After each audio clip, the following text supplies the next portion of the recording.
You're watching continuing storm team coverage on Kentuckiana's News Channel, WHAS 11. Stand by. Focus. You are looking live tonight from Sky 11 at just a couple minutes after 6 o'clock. This is Fairdale, a subdivision just south of the Gene Snyder Freeway. It is underwater this evening as we continue our day-long coverage of this March 1st flooding, setting a record here in Jefferson County.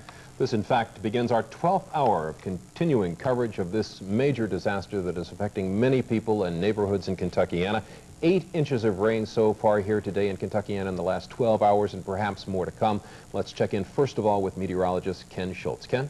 Oddly, the old record for today was broken earlier this morning, but we have to go back 33 years, March 6th of 1964, to have this much rain. In fact, we have eclipsed this record set back in 1964, now up over 8 inches of rain officially in the Louisville area. Record-breaking 24-hour stretch of rain that started about 9 o'clock last evening. All right, right now we are looking at some heavy, intense shower and thunderstorm activity, especially moving off towards Boyle County right now. You see this activity. It's not severe, but that is definitely the strongest cell as it moves off to the east and to the northeast and will pass south of Lexington, but putting down some heavy rain, maybe some gusty winds as that storm exits the eastern sections of Marion County and moves into Boyle County. So folks in Boyle County, keep a sharp watch on the skies this evening. Again, not severe, but could be putting down quite a bit of rain in short order. Now, mentioned this about a half hour, 15 minutes ago. The National Weather Service has reissued and extended the flash flood warnings for, in essence,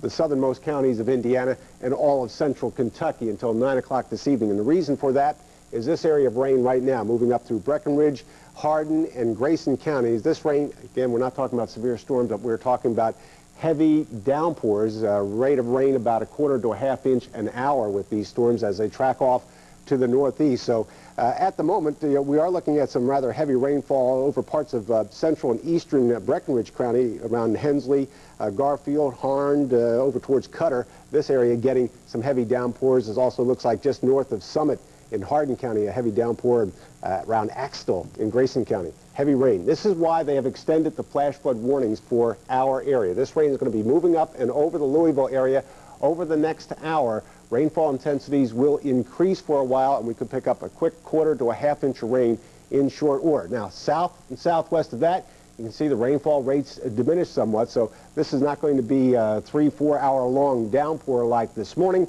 but nonetheless it is going to hinder mop-up situations around the region for the next 1 to 2 hours. So another bout of heavy rain coming in. The flash flood warnings extended until 9 o'clock, not only for the local area, but just about all of extreme southern Indiana, central and western Kentucky. Now with a more complete look at what watches and warnings and advisories are out, let's go to Reed in the Weather Center. Reed? Okay, Ken, let's take a look at our storm watch graphic, and really the entire state of Kentucky is under a flash flood watch for the evening hour. The storm watch graphic shows that in green across the entire state, and that will continue through the evening hours. Now, there's the threat of tornadoes and severe weather down in the western part of Kentucky separately, then a severe thunderstorm watch area over in the eastern part of the state. So a lot of active weather, and of course this will continue until such time as we get the cold front through here, and that will certainly be at least the wee hours of the morning before that happens. In the meantime, a situation that bears watching very, very closely. Melissa and Gary, back to you. All right, thank you very much, Reed Yaden, who is in our Storm Team Center this evening. Thank you, Reed. And March 6, 1964, I remember that well. That's when my basement flooded when I was growing up. And this is worse than that? A lot of people will remember that, but far more, and a lot of younger people right now will remember the rain of March 1st, 1997. Yes, this eclipsed that record.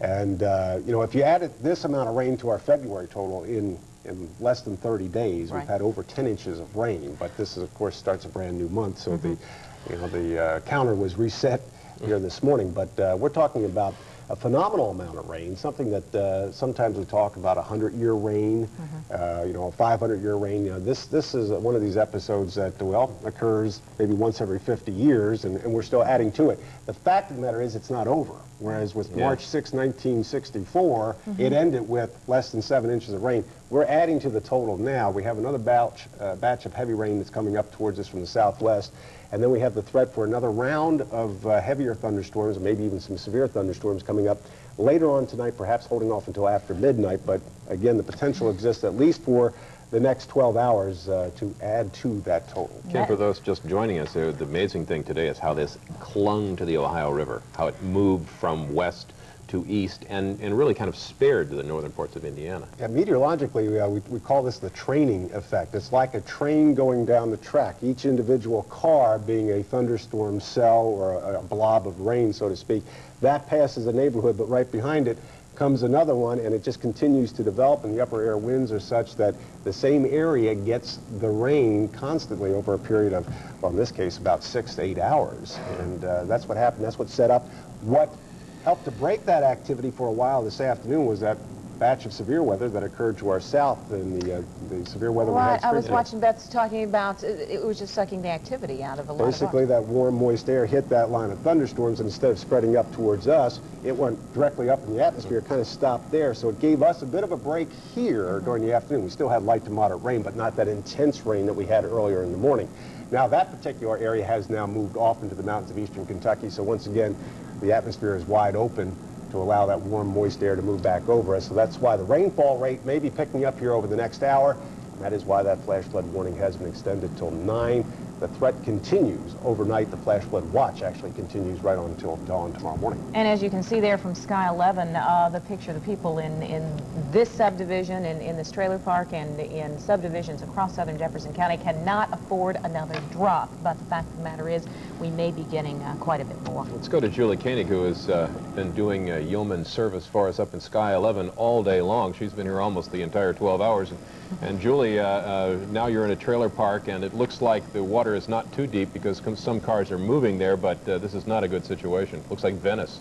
Yes, it does. It looks very much that way. We, to give you some point of reference, we're about a mile to the east of where we were flying. We are now south of the Gene Snyder, as you mentioned. This is a fairly large mobile home park, and we've been watching pickup trucks come in and make their way into some of the, in fact, there's a green one and a red one almost together, and they've been trying to come in and get some things out of these mobile homes. Mobile homes, I think, usually are built up on blocks, and so it looks as though some of them are pretty much out of the water. I don't see water coming up to like the door frames, for instance, but I'm sure folks are anxious to get some belongings out of here while they still can before it gets too dark and too dangerous to be here, period.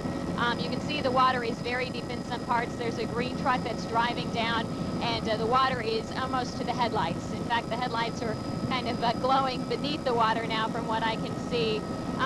Julie, I can also see the lights on in the trailers. Would that indicate power has not been affected here? That's right. Power is here. Considerable amounts. There's a light on in several of these homes. They look to be like just outdoor lights that probably come on at a certain time during the day when the sun is going down. Maybe they have a timing mechanism or something that turns them on. This area is a little more deserted than the neighborhood we were flying over before, Windsor Place. I think these people probably got out a lot earlier this morning because they were having some serious problems here around 10 and 11 o'clock when we were on the air this morning. But families still bound and determined to salvage what they can. I'm sure they probably feel uncomfortable leaving this place unattended overnight. I know I would. So getting out some valuables or things that maybe they can't replace, like pictures and wedding albums and wedding dresses and all those things that you just wouldn't want to lose to something like this because you can't get them back. All right, thank you very much, Julie Koenig, and we will be continuing to show you all this Sky 11 footage because it really gives you a great perspective of what is happening in southern Jefferson County, parts of the Bullitt County area, and the Zoneton area where they got hit by a tornado, and now some people have been hit by this flooding. We will continue to be showing you these Sky 11 pictures throughout this hour of our newscast.